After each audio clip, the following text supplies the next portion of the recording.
Masalah utama yang ada di sini adalah bahwa kita perlu mencoba untuk memahami hal ini.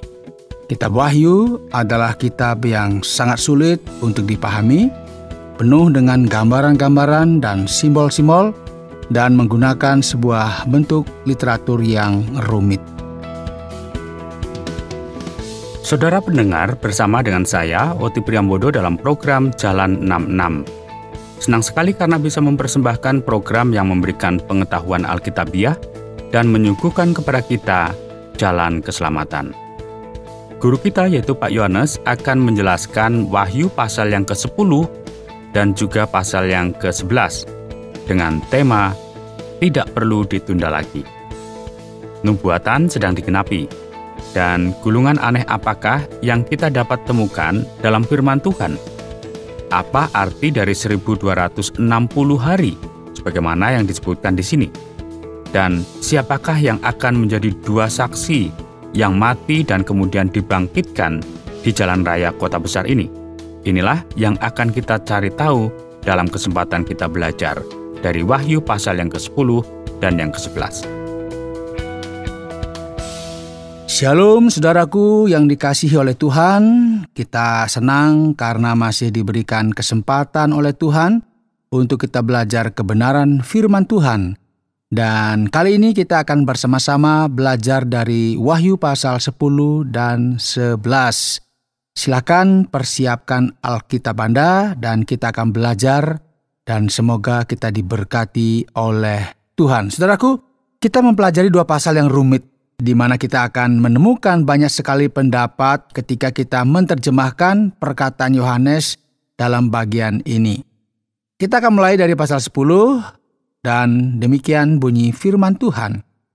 Dan aku melihat seorang malaikat lain yang kuat turun dari sorga, berselubungkan awan, dan pelangi ada di atas kepalanya, dan mukanya sama seperti matahari, dan kakinya bagaikan tiang api. Saudara, kita bisa melihat di sini bahwa malaikat yang muncul ini sangatlah luar biasa.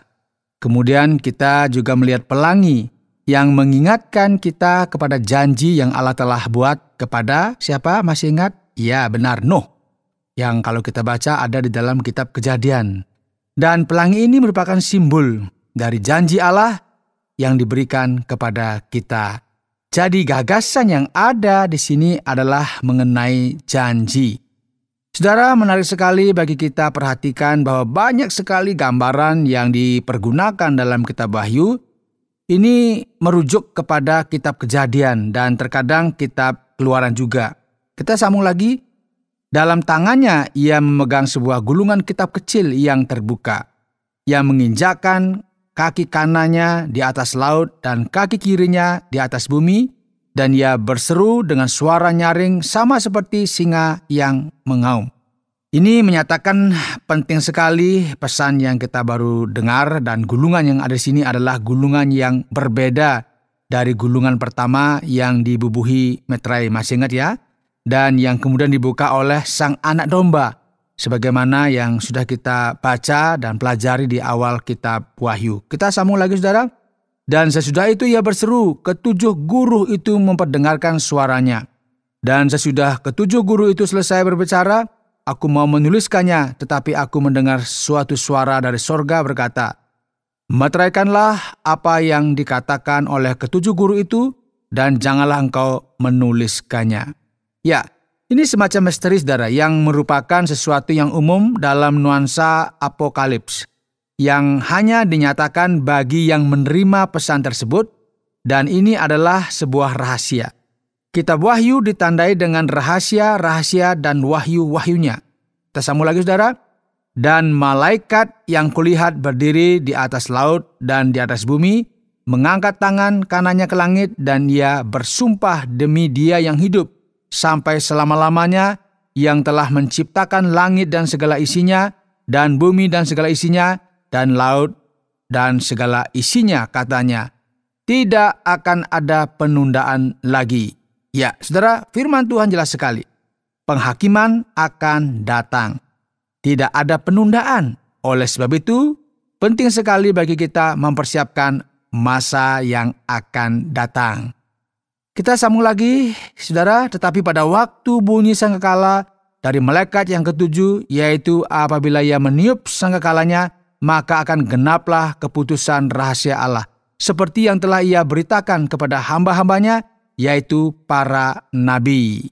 Ya, dan suara yang telah kudengar di langit itu berkata pula kepadaku, katanya, pergilah, ambillah gulungan kitab yang terbuka di tangan malaikat yang berdiri di atas laut dan di atas bumi itu. Lalu Yohanes mendekat meminta gulungan kitab tersebut, dan malaikat itu berkata kepada Yohanes, ambillah dan makanlah dia. Ia akan membuat perutmu terasa pahit, tetapi di dalam mulutmu ia akan terasa manis seperti madu. Rasa pahit dan manis dari gulungan kitab itu dimakan oleh Yohanes, ya.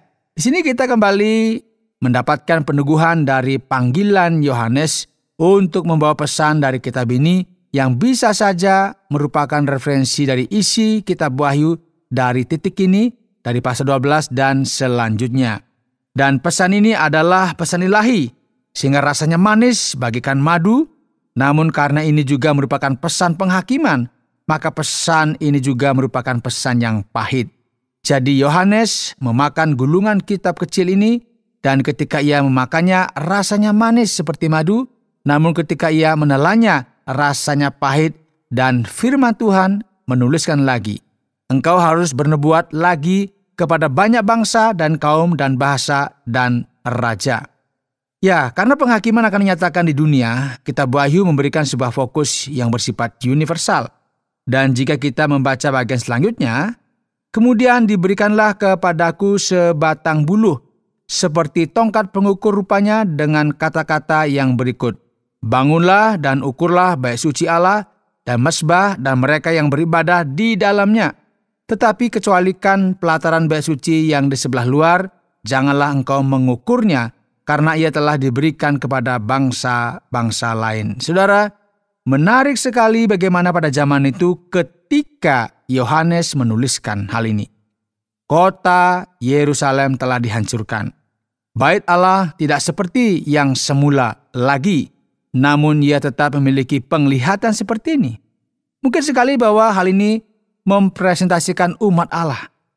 Dan gagasan mengenai mengukur bait Allah berkaitan dengan persiapan untuk menerima perlindungan ilahi dalam masa sulit. Dan referensi mengenai bangsa bukan Yahudi juga muncul di sini, dikatakan di sana. Dan mereka akan menginjak-injak kota suci 42 bulan lamanya. Dalam bagian ini, saudara, penting sekali bagi kita menggarisbawahi apa yang terjadi. Ada dua kemungkinan yang mencolok yang kita bisa lihat di sini. Kaum amilenialis cenderung untuk melihat hal-hal ini secara simbolis mengenai Kristus dan gerejanya, mengenai umat Allah secara umum. Kaum premilenial cenderung untuk lebih literal dalam menerjemahkan hal ini mengenai apa yang akan terjadi. Dan mereka percaya bahwa semua ini adalah sesuatu yang terjadi dalam masa kesusahan besar, dalam masa yang kita kenal sebagai minggu terakhir yang ada dalam kitab Daniel. Jadi kita bisa melihat di sini bahwa bangsa bukan Yahudi akan menghancurkan kota kudus yang secara natural itu adalah Yerusalem selama 42 bulan.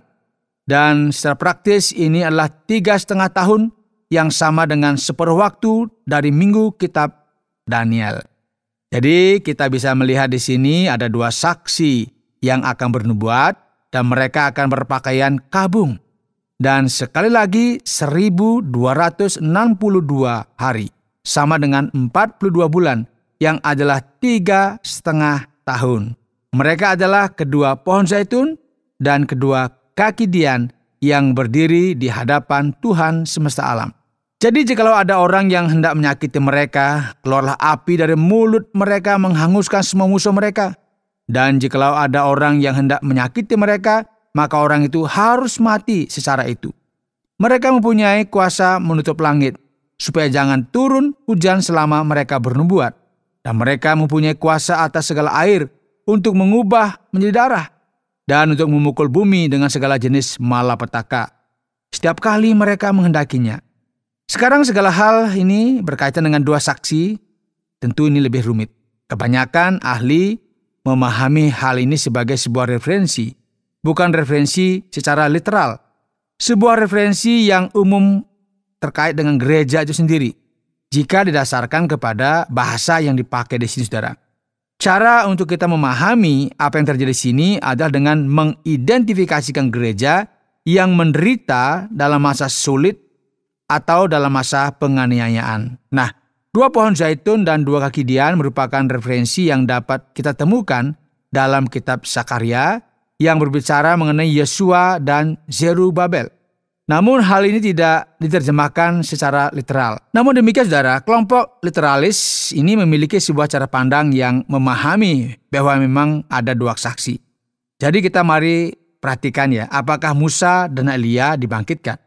Pandangan ini memahami bahwa orang-orang ini tidak akan muncul lagi, khususnya karena Musa sendiri telah mati dengan cara yang kita katakan ajaib begitu ya, aneh ya. Allah membawa dia bersama dengannya, dan dalam kasus Elia tidak ada catatan tentang kematiannya dalam perjanjian lama. Jadi mereka ini memahami bahwa kedua orang ini akan kembali dan bernubuat ketika mulai terjadi penganiayaan dari antikristus. Mari kita perhatikan lagi, dan apabila mereka telah menyelesaikan kesaksian mereka, maka binatang yang muncul dari jurang maut akan memerangi mereka dan mengalahkan serta membunuh mereka. Ini referensi dari antikristus, dan mayat mereka akan terletak di atas jalan raya kota besar yang secara rohani disebut Sodom dan Mesir, di mana juga Tuhan mereka disalibkan. Nah, dalam hal ini akan menjadi referensi dari Yerusalem dan referensi penyataan yang bersifat spiritual yang menolak Kristus dan pesan yang ia bawa dalam masa kesukaran. Dan pandangan dari kaum amillennialis memahami bahwa bukan ini yang dimasukkan, dan bahwa ini hanya merupakan simbol yang memberikan referensi bahwa Allah yang terpisah dari kita, dan peperangan ini adalah menentang gereja.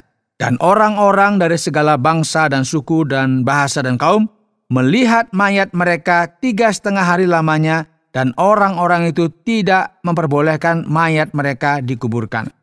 Dan mereka yang diam di atas bumi bergembira dan bersukacita atas mereka itu, dan berpesta dan saling mengirim hadiah, karena kedua nabi itu telah merupakan siksaan bagi semua orang yang diam di atas bumi. Nah, sekali lagi, penekanan yang diberikan di sini mengenai mereka yang hidup di dunia berarti mereka yang menentang Allah dan yang merayakan kelemahan mereka, yang berbicara atas nama Allah. Apakah ini merupakan sebuah simbol yang mempresentasikan gereja, ataukah ini merupakan masa depan dari Musa dan Elia, sebagaimana yang dipikirkan oleh banyak orang, dan mungkin salah satu dari mereka ini adalah Henoh. 3,5 hari kemudian masuklah roh kehidupan dari Allah ke dalam mereka, sehingga mereka bangkit, dan semua orang yang melihat mereka menjadi sangat takut. Dan orang-orang itu mendengar suatu suara yang nyaring dari sorga berkata kepada mereka, "Naiklah kemari." Lalu naiklah mereka ke langit, diselubungi awan, disaksikan oleh musuh-musuh mereka. Nah, di sini kita melihat sebuah gagasan bagaimana Allah membebaskan gerejanya dan menghindarkan mereka dari pengalaman penganiayaan yang lebih besar, atau bahkan membawa Musa dan Elia dari bumi. Pada saat itu terjadilah gempa bumi yang dahsyat, dan 1/10 bagian dari kota itu rubuh, dan 7.000 orang mati oleh gempa bumi itu, dan orang-orang lain sangat ketakutan, lalu memuliakan Allah yang di sorga. Celaka yang kedua sudah lewat, lihatlah celaka yang ketiga segera menyusul. Sangkakala yang ketujuh, nyanyian puji-pujian para tua-tua. Lalu malaikat yang ketujuh meniup sangkakalanya, dan terdengarlah suara-suara nyaring di dalam sorga, katanya, "Pemerintahan atas dunia dipegang oleh Tuhan kita, dan Dia yang diurapinya, dan Ia akan memerintah sebagai raja sampai selama-lamanya." Saudara, masih ingat bagaimana hal ini terjadi? Ada 6 meterai, dan meterai yang ketujuh dibuka dengan membawa sangkakala. Sangkakala yang ke-6 dibunyikan, dan sekarang waktunya telah tiba bagi sangkakala terakhir yang akan memberitakan sebuah kemenangan besar dari Tuhan kita. Dan ke-24 tua-tua yang duduk di hadapan Allah di atas tahta mereka tersungkur dan menyembah Allah sambil berkata, "Kami mengucap syukur kepadamu ya Tuhan Allah yang Maha Kuasa, yang ada dan yang sudah ada, karena Engkau telah memangku kuasa-Mu yang besar dan telah mulai memerintah sebagai Raja, dan semua bangsa telah marah. Tetapi amarah-Mu telah datang dan saat bagi orang-orang mati untuk dihakimi, dan untuk memberi upah kepada hamba-hamba-Mu, nabi-nabi dan orang-orang kudus, dan kepada mereka yang takut akan nama-Mu, kepada orang-orang kecil dan orang-orang besar, dan untuk membinasakan barang siapa yang membinasakan bumi." Maka terbukalah bait suci Allah yang di sorga. Semua ini adalah penglihatan Yohanes, dan di sana Yohanes juga melihat tabut perjanjian, sebuah simbol yang luar biasa dari tanda kehadiran Allah. Dan terjadilah kilat, dan deru guruh, dan gempa bumi, dan hujan es lebat. Ya, ini memberikan sebuah pemberitahuan bahwa kesudahannya sudah dekat. Saudaraku, gereja Kristus, setiap orang yang mempresentasikan Allah, yang berbicara demi nama Allah, atau mereka yang melakukan hal ini dalam masa sukar, dalam masa sulit, akan dianiaya dan akan menderita. Namun pada akhirnya kemenangan adalah milik Allah, milik Yesus Kristus ketika sangkakala terakhir dibunyikan. Dan mari kita ingat bahwa sebenarnya wahyu akan terus bergema di sepanjang abad. Jadi jangan kita tunda lagi. Anda sedang mendengarkan Jalan 66 dalam rangkaian pembahasan Kitab Wahyu pasal yang ke-10 dan yang ke-11 yang telah dijelaskan oleh Pak Yohanes dengan tema tidak perlu ditunda lagi. Sekarang mari kita beranjak dalam bagian tanya jawab dari Kitab Wahyu pasal yang ke-10 dan yang ke-11. Pak Yohanes, gulungan kitab apakah yang kita lihat dalam bagian ini dan bagaimana kita tahu isi gulungan kitab yang dimakan oleh Yohanes ini? Ya Pak Oti, ini tentu merupakan sesuatu yang sedikit misterius. Firman Tuhan nggak menyatakan kepada kita mengenai detail dari isi gulungan tersebut. Ada juga beberapa orang yang menjadi tegang di sini oleh karena Yohanes ya. Sebagaimana yang dikatakan di sini bahwa ia ingin menyampaikan hal ini, namun ia dilarang. Dan pada akhirnya gulungan ini dimakan. Namun dengan apa yang dirasakan oleh Yohanes ketika ia memakannya, kita bisa mendapatkan beberapa referensi dari isi gulungan tersebut. Dikatakan di sana bahwa rasanya seperti madu, karena ini adalah firman Allah. Namun gulungan ini juga pahit, yang menyatakan penghakiman yang akan datang. Nah, kebanyakan ahli memahami bagian ini masih sulit untuk dimengerti, meskipun gulungan tersebut sepertinya memberikan pendahuluan akan apa yang Yohanes sendiri akan sampaikan. Jadi, isi dari apa yang Yohanes lihat akan dijelaskan pada bagian selanjutnya. Ada beberapa yang berpendapat misalnya ya isi dari gulungan ini berkaitan dengan Kitab Wahyu pasal 12 dan selanjutnya. Namun ini hanyalah sebuah kemungkinan saja ya. Ada yang lain juga berpendapat bahwa gulungan ini berkaitan dengan firman yang akan dipresentasikan setelah ini, yang berbicara mengenai dua saksi yang akan disebutkan di sini. Jadi saudara yang mengikuti program ini bisa belajar. Namun kita harus tahu ada beberapa hal yang pahit dalam firman Tuhan ini. Yaitu bahwa kita tidak bisa yakin 100% mengenai hal ini ya. Ada kemungkinan-kemungkinan. Namun sangat mungkin untuk kita memahami penafsiran manakah yang benar. Jadi ini kita katakan sebagai banyak hal yang rahasia yang perlu kita pelajari. Mengapa ada tugas untuk mengukur bait Allah, Pak Yohanes? Apakah ini sesuatu yang simbolis? Bagaimana kita bisa memahami bagian ini? Ya, semua hal yang ada di sini memberikan sebuah indikasi bahwa ini merupakan sesuatu yang simbolis saja. Gagasan mengenai mengukur bait Allah ini, altarnya sebagaimana yang kita bisa lihat di pasal 11, ya merupakan sesuatu yang sangat penting, yang mengesampingkan pelataran luar karena pelataran tersebut akan diberikan kepada bangsa bukan Yahudi. Ini memang tidak masuk akal bagi kita ya, namun kita perlu mengingat apa yang terjadi dalam sejarah Israel. Bait Allah dari bangsa Yahudi dihancurkan oleh Nebukadnezar pada abad ke-6 sebelum Masehi. Dalam masa berkembangnya literatur Apokalips, ada penghancuran besar-besaran dalam masa Antiochus Epiphanes. Dan sekarang belum lama ini kita melihat ada penghancuran di Yerusalem, tepatnya di Bait Allah pada tahun 70 setelah Masehi oleh Jenderal Titus. Jadi gagasan mengenai penghancuran Bait Allah merepresentasikan kehancuran dari penduduk dan kotanya. Ini merupakan gagasan yang kuat yang ada di sini. Jadi ketika firman Tuhan berbicara mengenai mengukur, gagasan yang ada adalah mengenai penghakiman dan penderitaan. Di sini juga ya kita akan melihat dua penafsiran yang berbeda. Mereka yang memiliki pandangan pre-tribulasi dan biasanya lebih liberal. Mereka berpendapat bahwa Allah akan melindungi gerejanya dan mengangkat gerejanya dalam masa penderitaan dan pencobaan. Sementara milenialis, mereka percaya bahwa Allah akan melindungi gerejanya dalam masa pencobaan dan dalam masa kesukaran. Jadi keduanya sama-sama melihat perlindungan ilahi yang ada di sini. Dan ini adalah simbol-simbol perlindungan Allah bagi umatnya.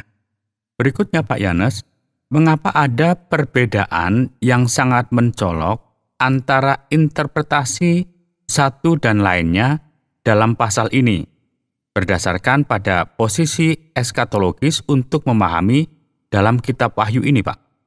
Iya, Pak Oti, masalah utama yang ada di sini bahwa kita perlu mencoba untuk memahami hal ini. Kitab Wahyu adalah kitab yang sangat sulit untuk dipahami. Penuh dengan gambaran-gambaran dan simbol-simbol dan menggunakan sebuah bentuk literatur yang rumit. Jadi masalahnya bukan mengenal kitab itu sendiri, namun cara pandang dan presumsi dari orang-orang yang mencoba untuk memahami kitab ini. Premilenialis dan yang lebih literalis ya memiliki kecenderungan untuk menafsirkan kitab Wahyu ini sebagai suatu urutan fakta-fakta. Dan memahami bahwa segala sesuatu yang tertulis di sini difokuskan pada masa yang akan datang. Jadi misalnya pasal 11, ya kedua saksi diartikan sebagai sesuatu yang khusus yang akan terjadi dalam minggu pencobaan. Nah, oleh sebab itu ya segala sesuatu yang ada di sini dipandang sebagai sesuatu yang akan terjadi secara literal di masa yang akan datang, sesuai dengan apa yang tertulis. Dan sekarang penafsiran lain ya yang lebih secara historis dan premilenialis, dan bahkan orang-orang yang termasuk dalam kategori amilenialis, mereka memiliki pendapat yang berbeda mengenai bagian ini. Misalnya ya, mereka berpikir bahwa 1 tahun 260 hari ini bukan merupakan sebuah angka yang spesifik. Ini dipakai sebagai sebuah gambaran dalam perjanjian lama. Jadi mereka percaya bahwa angka-angka ini tidaklah tepat secara kuantitas. Ada juga yang percaya bahwa angka-angka ini adalah simbol saja yang bisa merepresentasikan misalnya pengaruh dari si jahat dan bukan sesuatu yang literal. Jadi karena ada penafsiran mereka ini bukanlah sesuatu yang sekuensial atau berurutan atau literalis. Kesimpulan akhirnya akan sangat berbeda. Nah, setiap orang yang membaca komentar Alkitabiah dengan penafsiran berbeda akan menjadi pusing. Jadi kita perlu memahami masalah apa yang ada di sini dan pijakan mana yang diambil yang akan menjadi dasar dari masing-masing penafsiran ini. Baik, kita akan mulai kembali berbicara mengenai angka. Dan saya sangat tertarik mengenai angka ini. Apa yang dimaksudkan dari 24 bulan, 1260 hari ini? Apa arti dari angka-angka ini, Pak Yohanes? Baik Pak Oti, penafsiran yang lebih literal dari angka-angka ini akan lebih masuk akal dari kelompok premilenialis. Mengapa? Karena mereka memahami bahwa dalam minggu pencobaan yang akan datang, masa di mana antikristus dinyatakan dan kemudian ia akan mulai menganiaya gereja. Kemudian kita akan mengalami masa akhir dari minggu ini yang merupakan masa 3,5 tahun. 3,5 tahun jelas sekali merupakan 24 bulan. Dan 1 tahun 260 hari. Jadi alasan mengapa angka-angka ini disebutkan di sini, dalam hal ini tidak ada simbol-simbol yang spesial. Namun ini merupakan sebuah objektif, yang merupakan sebuah referensi dari penganiayaan yang besar yang akan terjadi, dan pada waktu inilah saksi akan datang yang menyampaikan firman ilahi. Juga 2 orang saksi secara literal. Kemudian mengenai 2 saksi ini, ada beberapa orang yang berkata bahwa Musa akan dibangkitkan dan yang lainnya adalah Nabi Elia. Apakah benar demikian, Pak Yohanes? Sekali lagi kita nggak tahu ya. Ini merupakan suatu yang sulit bagi kita bayangkan yang mana akan ada dua orang secara literal berasal dari perjanjian lama yang akan datang untuk memproklamasikan firman Allah. Dan Wahyu merupakan sebuah kitab simbolis yang banyak menggunakan metafora atau kiasan. Jadi mungkin sekali bahwa kedua saksi ini memiliki arti yang berkaitan dengan gereja atau suatu realita yang sangat berbeda dalam kitab Wahyu. Namun sebagaimana yang kita bisa lihat di sini ya, firman Tuhan menyebutkan secara langsung bahwa salah satu dari mereka akan berdoa supaya tidak hujan untuk masa waktu yang lama. Dan yang satunya lagi akan mengubah air menjadi darah dan menghantam bumi ini dengan malapetaka. Maka asosiasi yang sangat jelas di sini adalah Elia dan Musa. Karena mereka lah yang melakukan semua ini. Jadi latar belakang dari skenario ini berkaitan dengan kitab Kejadian dan Keluaran dan tidak perlu merupakan sesuatu yang literal. Namun beberapa orang memahami bahwa mereka dibangkitkan atau setidaknya kembali ke bumi yang dalam kasus Elia, mereka akan memberitakan firman Allah dan secara pribadi berpikir bahwa bukan ini kemungkinannya. Namun ini juga merupakan pendapat banyak orang. Demikian Pak Oti. Ya, tanpa berlama-lama lagi, mari kita coba akan masuk kepada kesimpulan supaya kita bisa belajar dari Wahyu pasal yang ke-10 dan yang ke-11 ini. Saudara, hari ini dalam program Jalan 66, tema kita adalah tidak perlu ditunda lagi. Kita telah mempelajari kitab Wahyu pasal 10 dan 11 dan Anda telah melihat bagaimana Yohanes telah memakan gulungan kitab tersebut dan wahyu ilahi akan dilanjutkan dengan pernyataan dari dua saksi yang disebutkan di sini. Kemenangan yang besar dari sang anak domba dari kerajaan Kristus diberitakan dengan 7 sangkakala ketika kerajaan dunia ini diberikan kepada Tuhan Yesus Kristus. Saudaraku, Anda perlu untuk berhati-hati dengan kebenaran yang luar biasa ini. Nubuatan atau wahyu akan digenapi dan tidak perlu ditunda lagi. Bersiap-siaplah, jangan tunda sampai menit terakhir. Saudara pendengar, karena waktu yang tidak memungkinkan, kita akhiri program Jalan 66 kali ini. Kami menantikan Anda untuk tetap mengikuti pelajaran berikut dalam lanjutan pembelajaran Alkitab yang memberikan pelajaran menyeluruh tentang firman Tuhan. Jika Anda memiliki pertanyaan atau berespon terhadap topik berhubungan dengan program ini, silakan menyampaikan melalui WhatsApp ke nomor 081 333 777 386. Terima kasih atas perhatian Anda.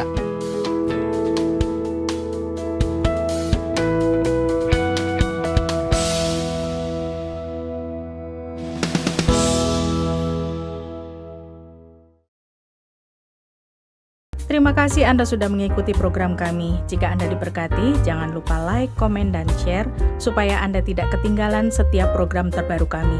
Jangan lupa juga untuk subscribe channelnya dan nyalakan loncengnya. Jika Anda ingin mendukung pelayanan kami, bisa melalui rekening kami berikut ini atau menghubungi kami di sini.